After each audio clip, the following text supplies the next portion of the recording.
বুয়েটে হিন্দু শিক্ষার্থী কর্তৃক মুসলিম মেয়েকে ধর্ষণ এবং গাজীপুরে মুসলিম কিশোরীকে হিন্দু যুবক কর্তৃক পাশবিক নির্যাতনের ঘটনা কি সাম্প্রদায়িক ধর্ষণ অন্তর্ভুক্ত? এই প্রশ্ন অনেক বড়। এই প্রশ্নের উত্তর দেওয়ার আগে যেটি আমি বলতে চাই সেটা হলো যে আজ থেকে বেশ কয়েক বছর আগে থেকেই সোশ্যাল মিডিয়াতে বেশ কিছু স্ক্রিনশট ভেসে বেরিয়েছে। সেখানে দেখা গেছে যে হিন্দু তরুণ এবং যুবকদের একটা অংশ তারা তাদের বিভিন্ন ক্লোজ গ্রুপগুলোতে মুসলিম মেয়েদেরকে প্রেমের ফাঁদে ফেলে ধর্ষণ করার কথা তারা বিভিন্নভাবে রসিয়ে রসিয়ে প্রকাশ করছে এবং এটাতে একে অন্যকে তারা উৎসাহ দিচ্ছে, বাহবা দিচ্ছে এবং সাহস যোগাচ্ছে।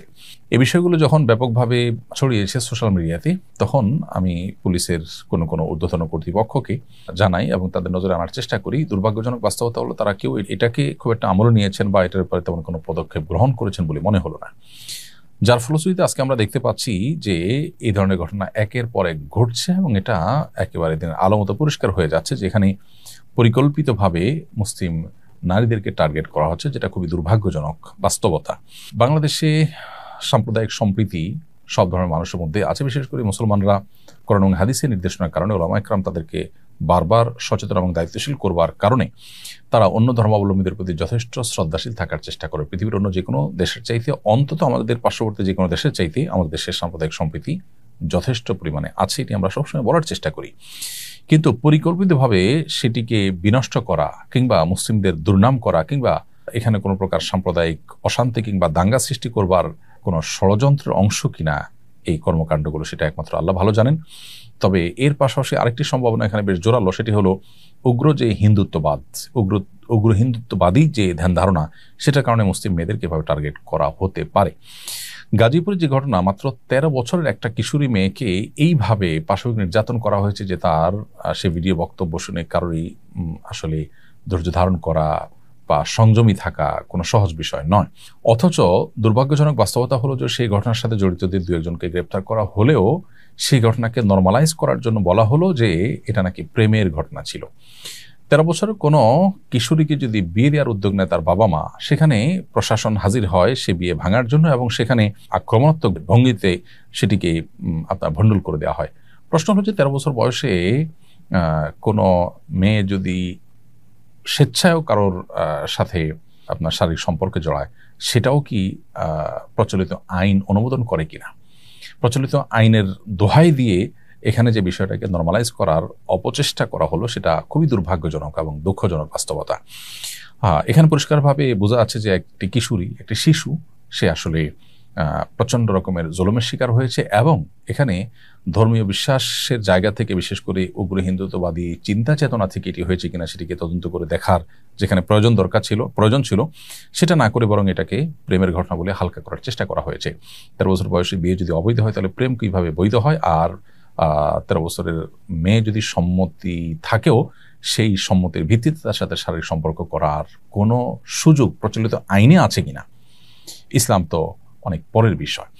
তো এই ধরনের ঘটনাকেও আমরা দেখেছি যে খুব ভালোভাবে হ্যান্ডেল করা যেত, সেটা হ্যান্ডেল করা হয়নি, বরং এটিকে ধামাচাপা দেওয়ার চেষ্টা করা হয়েছে। এ ধরনের অপরাধকে যদি কঠোরভাবে দমন করা হতো তাহলে সেক্ষেত্রে হয়তো দ্বিতীয়বার এ ধরনের ঘটনা ঘটতো না।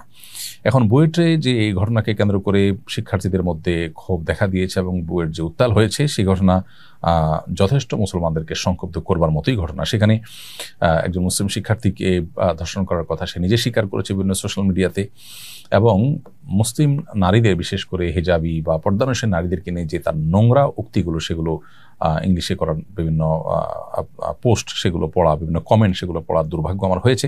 সেগুলো দেখার পর আসলে কোনো মুসলিমই নিজেকে সংযমী রাখা তার জন্য সহজ বিষয় না, বড় কঠিন। এরপরও শিক্ষার্থীরা আইন হাতে তুলে নেয়নি, তারা বিচার দাবি করেছে।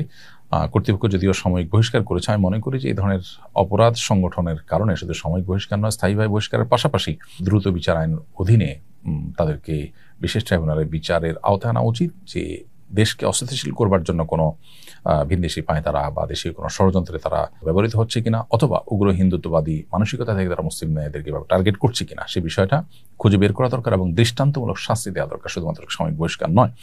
এজন্য পুরো বিষয়টাকে তদন্ত করা এবং তদন্ত করে প্রকৃত ঘটনা উদ্ঘাটন করে সর্বোচ্চ দৃষ্টান্তমূলক শাস্তি যেন কার্যকর করা হয়, সেটা আমরা জোর দাবি জানাচ্ছি এবং ধামাচাপা দেওয়ার মানসিকতা থেকে আমাদের সরে আসতে হবে। এক শ্রেণীর সুশীল এবং এক শ্রেণীর মিডিয়াকে আমরা দেখতে পাই এই ধরনের ইস্যুগুলোতে তারা অনেকটা নীরব দর্শকের ভূমিকা পালন করছে। আজকে ভিকটিম যদি কোনো হিন্দু মেয়ে হতো, গাজীপুরের 13 বছরের মুসলিম মেয়েটার জায়গায় যদি 13 বছরের কোনো হিন্দু কিশোরী হতো এবং ধর্ষকের জায়গা বা পাশবিক নির্যাতনকারীর জায়গায় যদি কোনো মাদ্রাসার শিক্ষার্থীরা হতো, তাহলে এই ঘটনাকে নিয়ে কি পরিমাণ তোলপাড় করতো তথাকথিত নারীবাদী অথবা তথাকথিত এক শ্রেণীর সুশীল এবং মিডিয়া।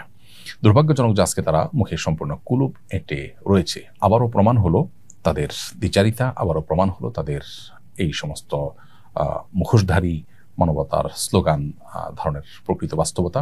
আল্লাহ রাব্বুল আলামিন আমাদেরকে বোঝার তৌফিক দান করুন এবং আমরা কর্তৃপক্ষের কাছে জোর দাবি জানাই এই ধরনের ইস্যুগুলোকে সর্বোচ্চ গুরুত্বের সাথে দেখে এর যথাযথ তদন্ত করে এর উপযুক্ত বিহিত যেন তারা করেন, না হলে সমাজ অস্থিতিশীল হবে, যেটা কারোর জন্য আসলে কল্যাণকর হবে না।